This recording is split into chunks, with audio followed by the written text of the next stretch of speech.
Welcome to Artificiality, the podcast from Helen and Dave Edwards from Sonder Studio. We created Sonder Studio to empower humans in our complex age of machines, data, and AI. Through our strategy, innovation, and change services, we help organizations activate the collective intelligence of humans and AI. We work with leaders in tech, data, and analytics to co-create AI strategies, design innovative AI products and services, and craft change management programs that help their people succeed in an AI-powered, data-centric, complex world. We leverage the new world of foundation models, generative AI, and low-code environments to create an amplified human-machine experience centered on machines that can be a mine for our minds. You can learn more about us at getsonder.com.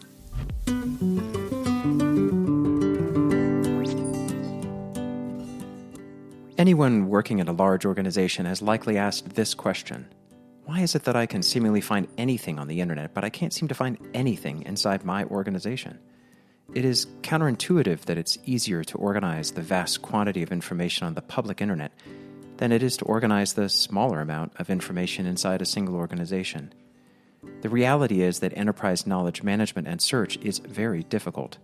Data does not reside in easily organized forms. It is spread across systems, which provides varying levels of access. Knowledge can be fleetingly exchanged in communication systems, and each individual person has their own access rights, creating a complex challenge. These challenges may be amplified by large language models in the enterprise, which seek to help people with analytical and creative tasks by tapping into an organization's knowledge. How can these systems access enough enterprise data to develop a useful level of understanding? How can they provide the best answers to each individual that follows data access governance requirements? To answer these questions, we talked with Arvind Jain, the CEO of Glean, which provides AI-powered workplace search. Glean searches across an organization's applications to build a trusted knowledge model that respects data access governance when presenting information to users. Glean's knowledge models also provide a way for enterprises to introduce the power of generative AI while providing boundaries for its use that can be challenging to create. Prior to founding Glean, Arvind co-founded Rubrik, one of the fastest-growing companies in cloud data management. For more than a decade, Arvind worked at Google, serving as a distinguished engineer, leading teams in search, maps, and YouTube. Arvind, thanks so much for joining us today. We're really looking forward to talking with you. Thanks for having me here. Why don't you start off by talking to us about the founding of Glean? What inspired you to start the company? So in 2018, I was doing a startup called Rubrik, which we had started about 4 years back. And we found ourselves, having a good amount of success. The company, had grown a bit. We were over 1,000 people. And, we suddenly realized that we were just not getting enough work done. We had doubled our team like every year, starting from, over the last few years. But if we looked at our, business metrics, if we look at, for example, how much code we were writing, those metrics were all flat. And so there's a lot of struggle. We felt like productivity was not where it needs to be. Was not catching up with the investment that we were making. And that led us to sort of really try to analyze, what was the problem that we were facing, at the company. And we did, a survey, asked people, what's wrong? What can we do better as a company? And the biggest complaint that we saw, that came back to us was people saying, I cannot find anything in this company. I don't know where to go and look for information that I need to do my job. And I don't know who to go and ask for help when I need help. So this was the biggest, problem that was facing us. And I was not surprised. Yes, I was facing the same problems myself. And in fact, that was not a new problem. Before Rubrik, I was at Google for over a decade. And, that was the joke at the company there was we were all working super hard. I was working super hard, making Google search so good and helping everybody in the world find answers to their questions. But we were not actually helping ourselves internally as Google employees. It was incredibly hard to find things there also. It's always been like that. So when we saw this, this problem, when I was running into it at Rubrik, I decided to sort of go and first solve it, not as a like, that we're going to go build a company, I tried to buy a product to solve, to help this. As a search engineer, the first thing that came to my mind was, yes, information is hard to find because we have 300 different applications, where our company knowledge is. So let's buy a search engine that can connect all of that information. And unfortunately, there was nothing, that we found in the marketplace that solved that problem. And so that sort of led us to create, Glean. I got together with some of my ex-school colleagues. All of us have spent like over a decade, building search, in the consumer space, and we wanted to bring those experiences, into the businesses, like to solve that problem for us and for everybody who we know. From the outside, it seems like a very different kind of search problem, right? So you're Google searching the public web, looking at all of the information that's out there, looking for relationships and surfacing what's most important. Inside an enterprise, things aren't necessarily easily accessible. They come across in all different kinds of formats, whether it's PDFs in a knowledge base or it's data inside of one of dozens of data systems, plus all the conversation that happens, all the context that happens as people talk with each other, whether they're verbally or typing in email or Slack or Teams or one of those things. How do you approach that challenge, right? Because it's a very different, daunting challenge. Mm-hmm. I think that's one of the reasons why there weren't products that existed before, because it's so hard. That's right. So enterprise search is a very different problem. And one thing that you didn't mention is that a lot of that knowledge, those conversations and these documents and tickets, and these are not all accessible to everyone. On the internet, the entire internet is available for anybody to learn from, to get answers from. But in enterprise, information is guarded. Like you have permissions to only see some of it. So when you build a search product, you have to solve for that challenge. You want to make sure that you give the right answers to everyone, but only using the knowledge that they have permissions for. So like that is one of the key challenges. The fact that information comes in a variety of different form factors, I think that's another problem that we have to solve. So, but the way we solve for that is, internally, we map all the knowledge into a normalized sort of data model. Everything becomes a document. So even if it's a message, we'll sort of encode that as a document and then put it into our system. When somebody comes and does a search, we understand who they are. We actually understand what knowledge they have access to. And then within that knowledge, then we'll try to find the right answers and bring it back to the users. So there's a lot of different challenges in enterprise search that we have to solve. Yeah, we stumbled across a problem that it's sort of in terms of access that surprised me. There was a CEO of a large global company that was looking to analyze the effect of vaccination rates and revenue across countries. And it seems like a simple thing, right? Let's look at publicly available vaccination rates. Let's compare it against sales for region. And please, data team, come back to me with some information. The challenge became that the data team had to go all the way up to the head of international sales to be able to get permission to have the sales by region. Right. And you'd think that something like that would be accessible to the head of the data organization. Right. But even that, the permissions, become a problem. So I can see that being a huge challenge. Well, I think I can't hold back because it's the topic seemingly of everything that's going on. I've been really interested in the announcements that you've made around large language models and how you're incorporating them in your product. And helping use your product to be able to fine-tune these models. Can you talk a little bit about that and what your strategy is for helping organizations with LLMs? Absolutely. So first thing, I think if you look at the market today, all of us have seen the phenomenal capabilities of ChatGPT.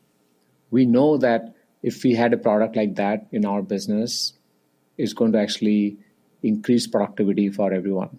And not just productivity, not increase it by 5% or 10%. It's going to fundamentally change, how we work. In the future, we expect everybody to have agents like these, like a ChatGPT like products, which are going to act like their assistants. And you can actually ask, them to do a lot of work that you do yourself today. For example, the problem that you mentioned at hand just now about analyzing all that data from on vaccination rates, and then cross correlating that with your sales. That's a task that you would expect an AI assistant to just do for you.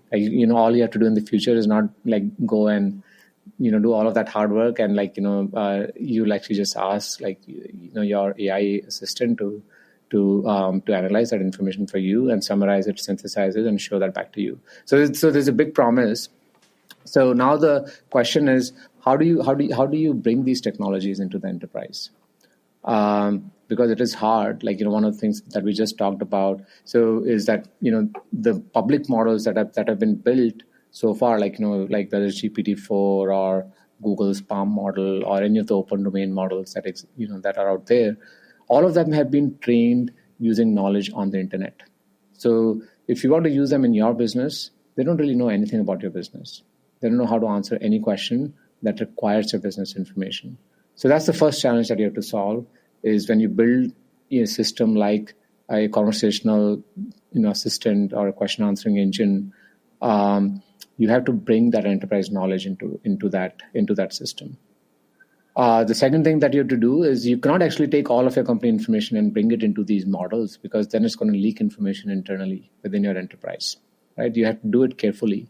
In fact, we believe that the future, is going to be such where, there's going to be a model or a system, an AI assistant, which is personalized and for every single individual in the company.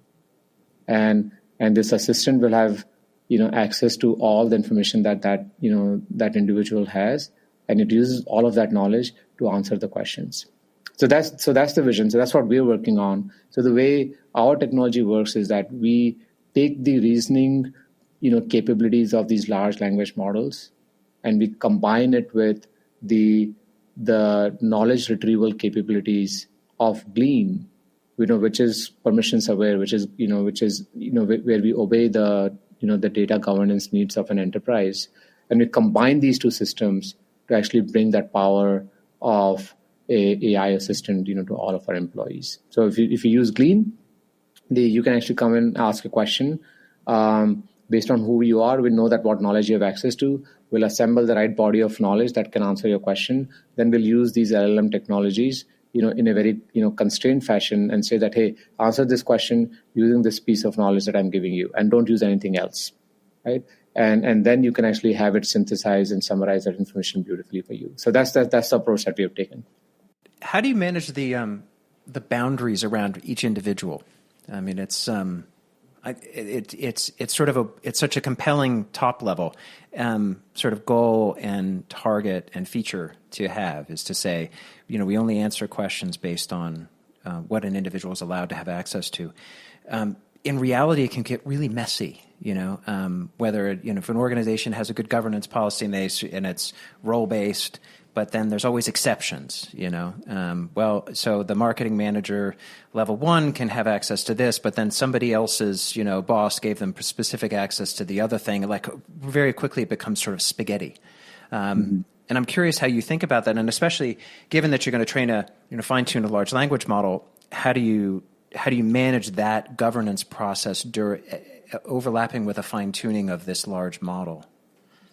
Yeah.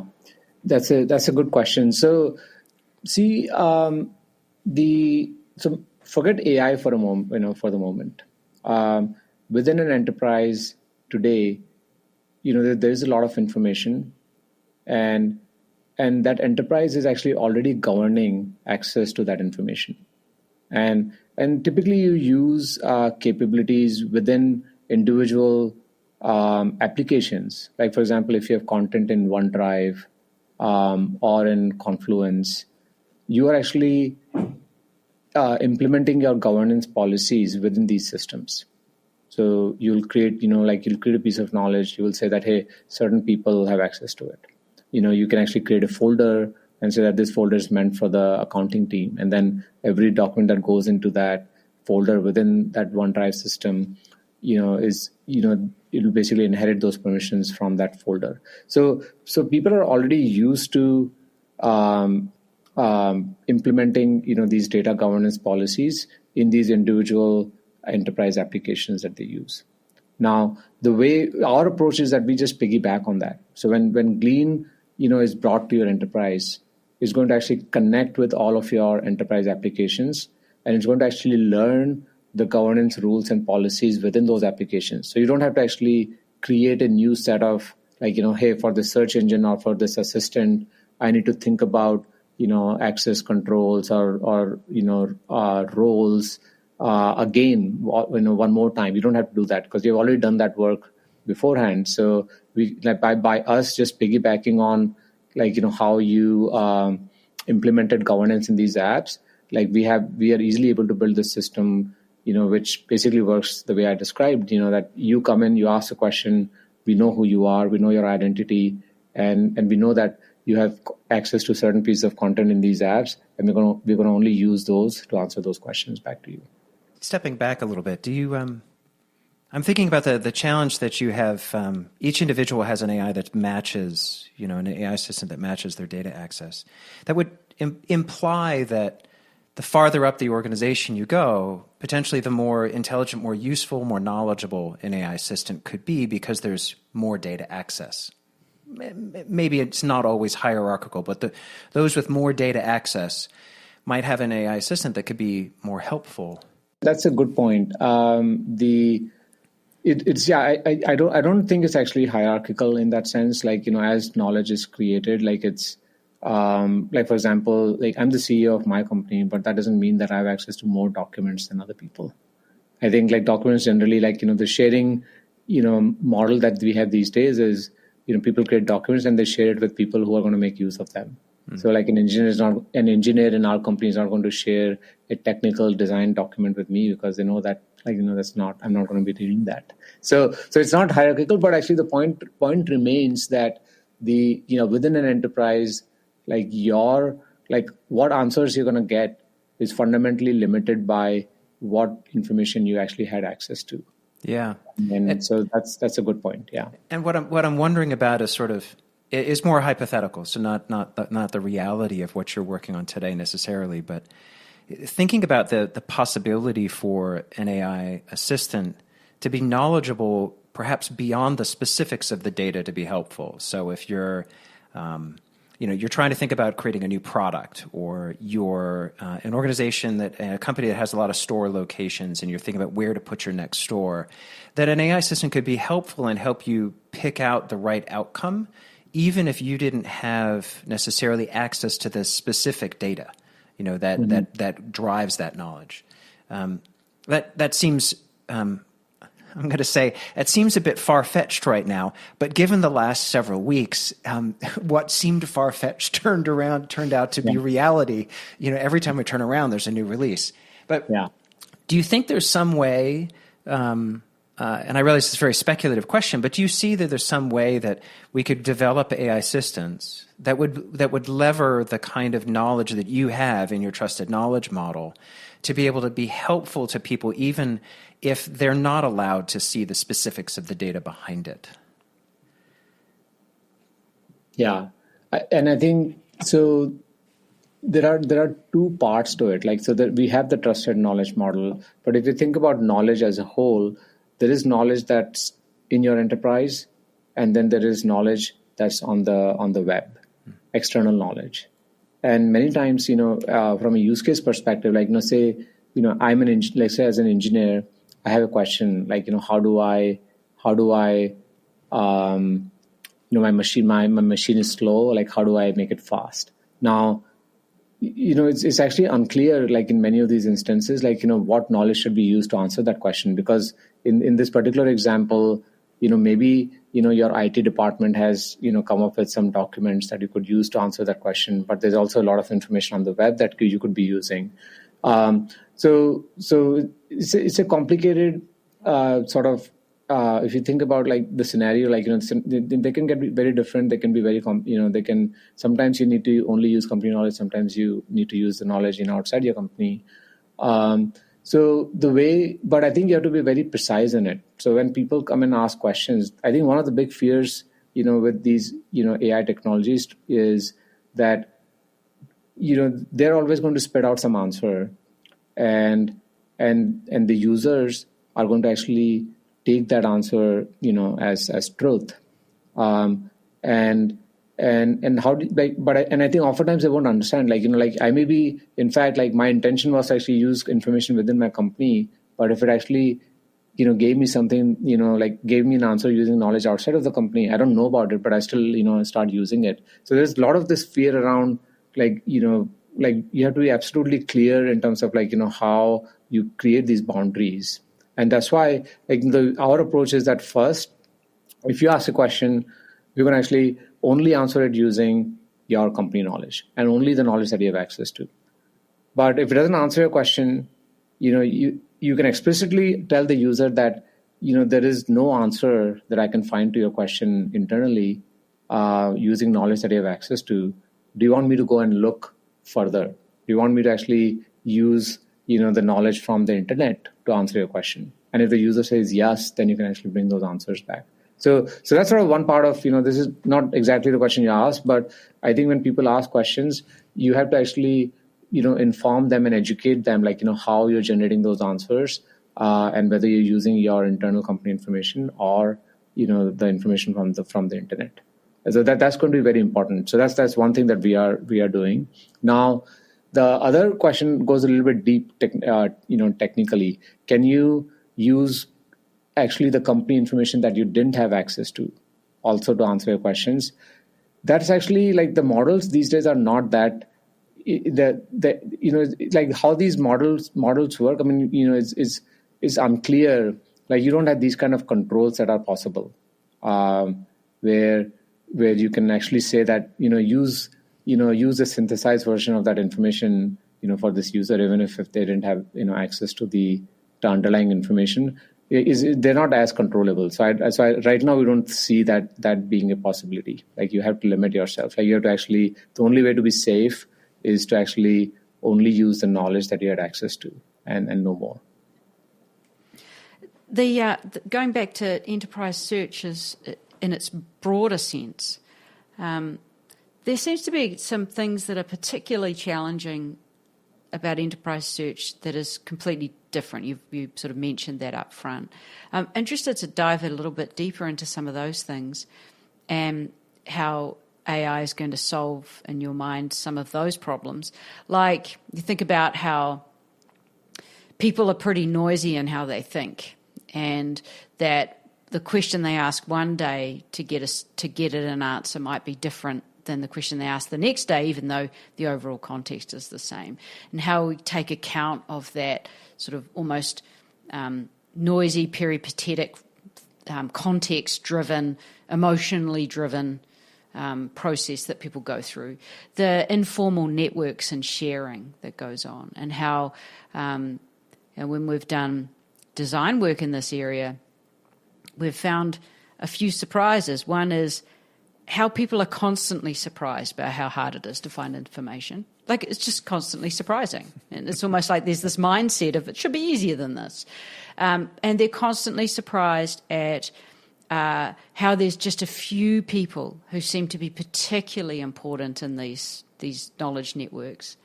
And they're constantly surprised about how as soon as a piece of analysis is used for a decision, life moves on incredibly fast. And even a few weeks after that decision's made, the lineage of that decision and that data and the rationale seems to have disappeared. And there's a whole other conversation. It might be 10 emails to, why did we do that again? And it's so fragmented and so human.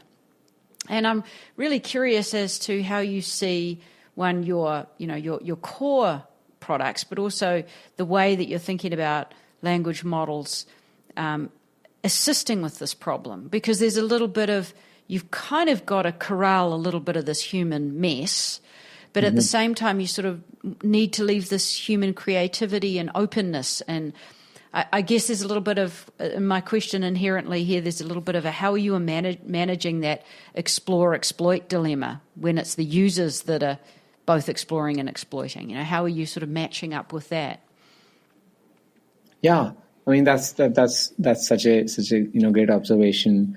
I see. I think like one of the big issues, like why is knowledge so hard to find? Like why is information so hard to find? Is first of all, there's a lot of it. Like there's just like the amount of information that we generate every day, like in our companies, is just mind-boggling. Like I recently saw a graph from IBM which said that the knowledge is doubling in the world every 12 hours. So I think we're all just yeah. So it's just staggering. So I think but the point is that there's just too much of it. Like like you said, like you a lot of people are communicating with each other. Like discussions are happening, and you're trying to make you're trying to make a decision. Like it's a complicated process of multiple of these discussions. Documents being written up, being analyzed by people. Like some meetings that happen. Where you again discuss topics, and ultimately a decision is made. And that lineage is sort of it's messy. Like it's all over the place. There were some meetings, there were some documents, there were some conversations in teams. And that's the part that humans, struggle with. Like, yes, you can actually, we have a great search product, where you could actually, ask about this topic. You can type in the name of this project and we'll actually show you all those assets. We'll show you, and maybe sorted by the most important one to the least important one. But we'll actually bring all of those things to you, but still hard. Like, even with a good search, if I'm going to show you, 200 assets, on a topic, it's overwhelming for you to actually go inside each one of them and try to understand, hey, why did we make this decision, right? And that's where the AI technologies can really, really help. The reasoning, capabilities of these large language models, it's amazing. They can actually, almost always, you'll feel like, they do a better job than humans, like even though they're not as smart as a human, but they can do a better job of summarizing, that sort of mess of information across many different systems and nicely organize it and synthesize it for you. And so like from a search perspective, you could actually, definitely use these, these technologies to start to build, different kind of experiences. So if you ask the question that, why did we make this decision? Instead of us showing you like the full data, like, all the raw data, you can actually, the AI can actually generate an answer. It can actually read all of that information and it can do a better job of reading it. It can, it's a machine that actually reads it faster than a human, right? And then it'll actually synthesize and summarize and give you like, the crux of like, what those discussions were and why we ended up like, and reached this particular decision. So there's a lot of promise in that. Like, I think that's where I feel like, there's a big opportunity, that now we have. That's why I say that the nature of knowledge work is going to change, because now, the way I think about it is that you actually have this amazing, expert. Imagine this, person, like, really smart person who has actually, gone and read every single document, in your company. They've been part of every single conversation, every single meeting, and somehow they magically don't forget anything, right? And they're available to you. Like, you can just go and ask this question to them. Hey, like, hey Bob, why did we make this decision? And they can quickly sort of, with the analytical power of a smart individual, they can actually give you the answer back. That's the capability now that we can actually, using these AI technologies, can actually bring to every individual in the world. So that's really the exciting part. So like AI is going to play a big role in this. Like, how do you take large amounts of information and actually synthesize and summarize them?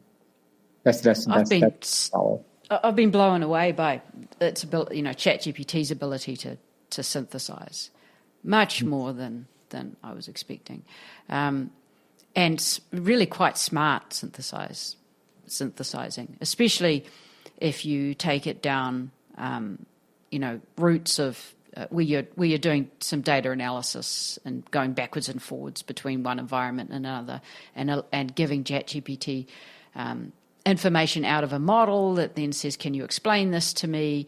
Can you help me think about different models of causation, blah, blah, blah.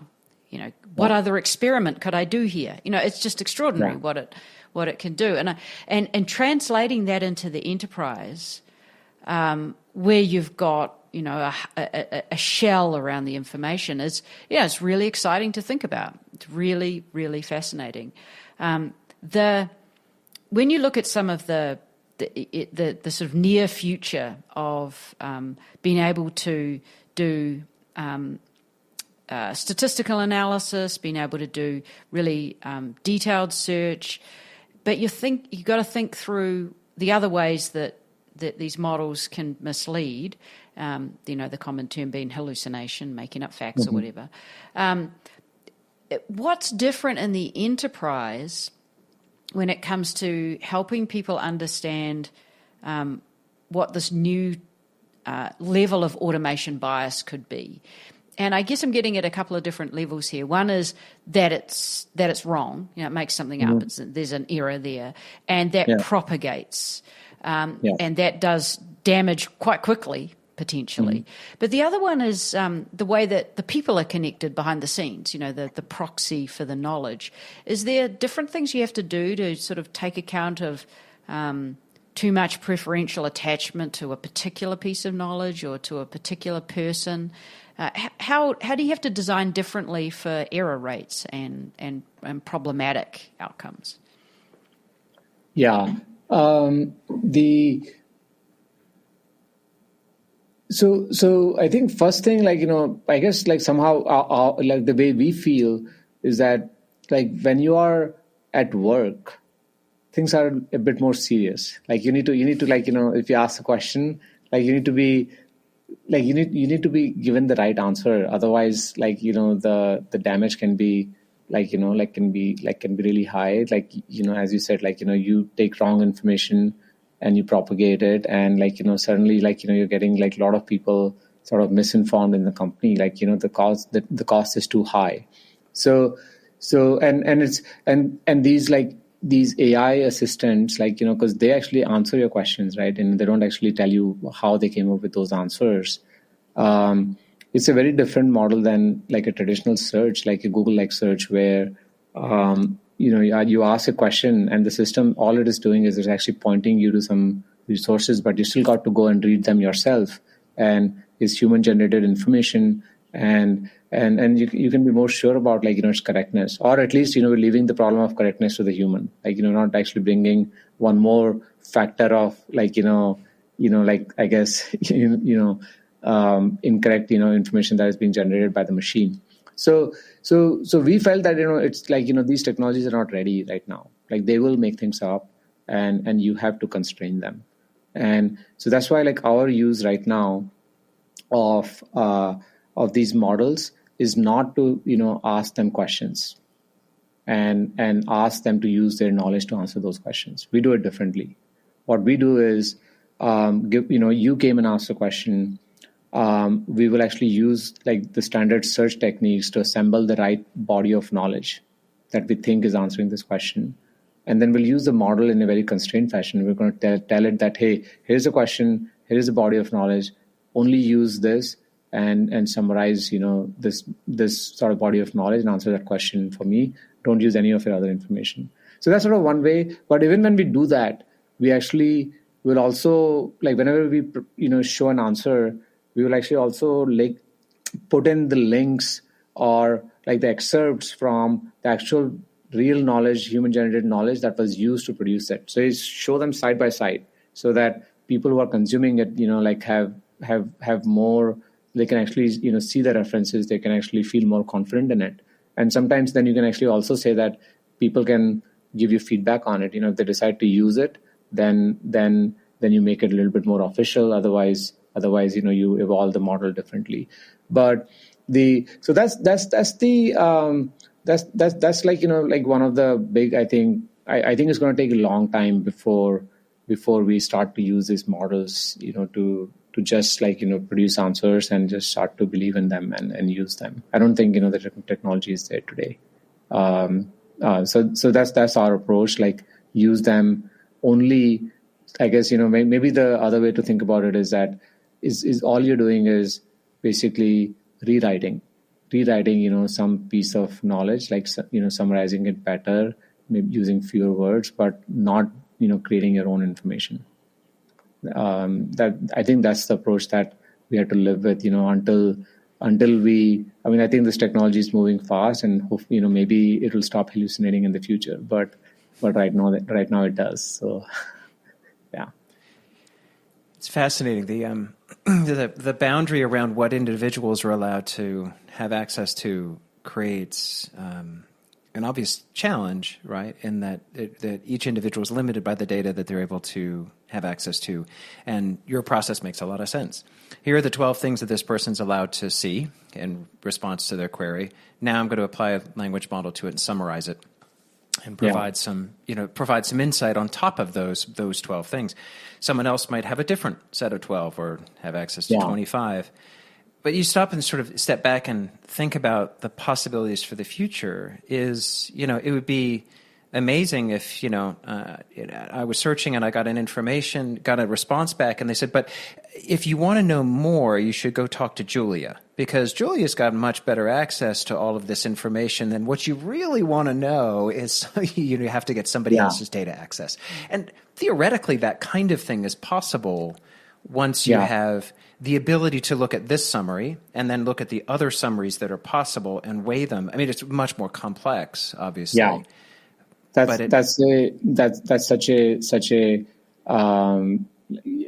that's a great observation. And actually, you don't have to wait for that to happen in the future. Actually, in fact, even today, we do that, with Glean. So, we talked about building this, work graph for the company. We're actually trying to understand all the knowledge in your company. We're also trying to, understand people. And so we automatically build this notion of who are subject matter experts for different subject areas.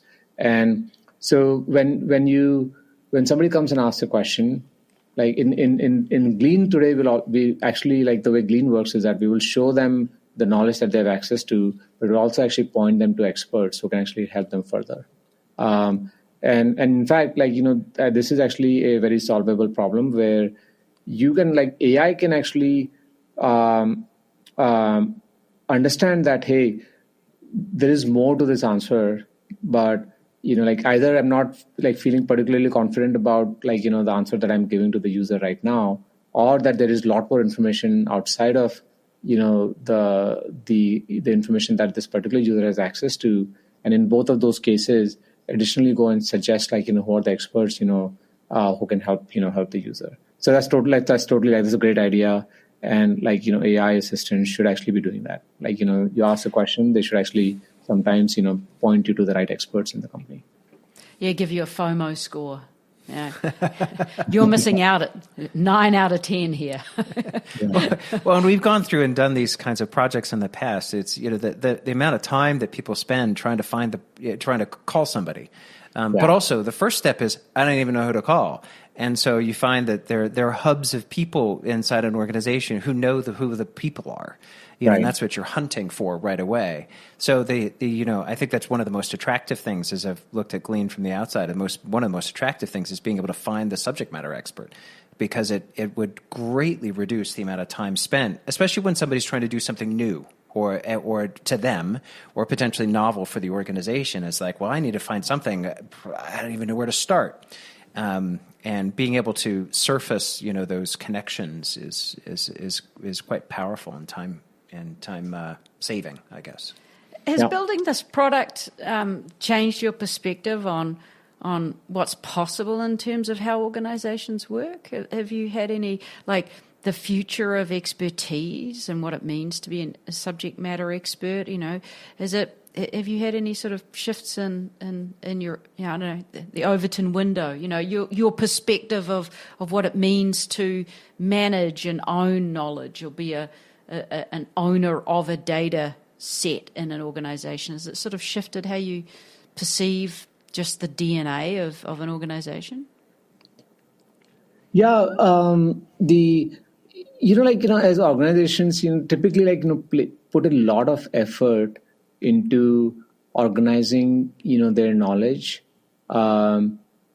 and also like building, for example, these directories of like, here are the people like, who are experts on certain topics, like especially like if you go into more and more knowledge driven organizations, like consultancy firms, which, where the core business is basically people expertise, you would see that, these companies put in enormous amount of effort into both organizing their knowledge and as well as basically building, these people directories and mapping, people to like their areas of expertise. And so a lot of companies do that. They attempt to build this information, but it's actually incredibly hard, to actually do this and also keep this information up to date. Like, you start with a grand initiative and you get some of it done, but then like 6 months later it's no longer accurate. Like people have moved on. Like somebody who was an expert on on automobiles now is actually working in the energy industry, and so how do you keep this up to date? And so basically we felt that given the amount of knowledge, given the amount of complexity, I think these approaches of trying to manually organize and curate like your knowledge and people expertise is no longer feasible, and you just have to figure out like more automated AI driven methods to actually build this. So that's the approach that like I fundamentally feel like so I, for example, in our company, when we started Glean, we didn't even bother to sort of put any structure to any information. So this, like, we know where it's going to land. Like we can start nicely now, but in 1 year, like this will be a mess. So we don't organize. Like we just create information, and then we use search and question answering as the key mechanism to actually like help people consume that information. So even like subject matter experts, like how does like how do we figure out that hey, this person is an expert, let's say in deep learning technologies. The way we build that is by just seeing like what is this individual doing, like what kind of documents or knowledge is he creating, are they answering other people's questions on certain topics a lot in like Teams or Slack. So you sort of just constantly learn from what is happening in real time today, and use that information to sort of build this evergreen people directory, right? Like who's an expert on what. So I think like fundamentally we do feel like organizations like will have to change their approach. And maybe I'll just give you one analogy there. When the internet, started, so there was a, obviously we didn't have, there was a time when there was no internet, and then it came about. And when it came about, the largest internet company in the world, their core business was organizing, every single page on the internet. That was Yahoo, and they had a directory. And like, if you wanted to actually read up on some, entertainment article, you would actually go through the directory, like, click on entertainment, click on Hollywood, and maybe, read something after that. And that's how, like they did a great job of organizing all the information on the internet and became the largest company in the world. But as the amount of content grew, it became clear that you can't organize anymore. And then Google became the gateway to the internet, because, that's the only way for you to like, really go and, find things, when there are billions and billions of documents, like, who can actually really figure out how to organize them. So the same thing is actually happening, is true in the enterprises, that like, we are at a place where it's no longer feasible to organize stuff manually, and you have to rely on like AI technologies and search as the core concepts. Yeah, it sounds like to the extent that organizations remain populated by people, that everyone will have a digital twin, and the digital twins talk to the digital twins, and occasionally the people talk to the people as well. But it's a lot it's easier. Optimistic and dystopian at the same time. It's kind of a lot easier for me my digital twin to ask Dave's digital twin to do something than it is for me to ask Dave to do something, for a piece of knowledge. It'd be much easier to get something out of his quote unquote brain with an AI talking to an AI than trying to ask him a million questions to figure out what his context is that's actually getting in the way of answering my question right now. But you can sort of see that that's potentially a hell of a lot more efficient than having too many people ask too many people questions. Yeah, I would echo that and say it's. I find it fascinating because there's so much excitement about large language models, but most of our conversations with large corporates is sort of this question of like, well, how do we do this? Like, how do we do this responsibly? And it's been great to talk about how you can think about using technologies like Glean to help organize the access to it, if you will, right? Like You've already figured out how to bring all the information in, allow people to have access to what they're allowed to have information to. Now we can layer some large language models on top of that, rather than just turning on a large language model and just kind of opening the floodgate, which would be a bit frightening and scary. Right. So. But anyway, thank you so much for joining us. We really appreciated this. It's a fantastic conversation, and we're looking forward to the next few blog posts and product announcements and see where you go with this.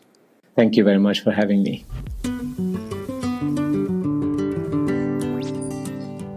Thanks for listening. If you enjoy our podcast, please subscribe on Substack or your favorite podcast platform. And please leave a positive rating or comment. Sharing your positive feedback helps us reach more people and connect them with the world's great minds. Seriously, a review on Apple Podcasts is a big deal. And if you like how we think, then contact us about our speaking and workshops and human-centered product design. You can learn more about us at getsonder.com, and you can contact us at hello@getsonder.com. You can learn more about making better decisions in our book, Make Better Decisions: How to Improve Your Decision-Making in the Digital Age. The book is an essential guide to practicing the cognitive skills needed for making better decisions in the age of data, algorithms, and AI. Please check it out at mbd.zone, on Amazon, bookshop.org, or place an order through your favorite local bookstore.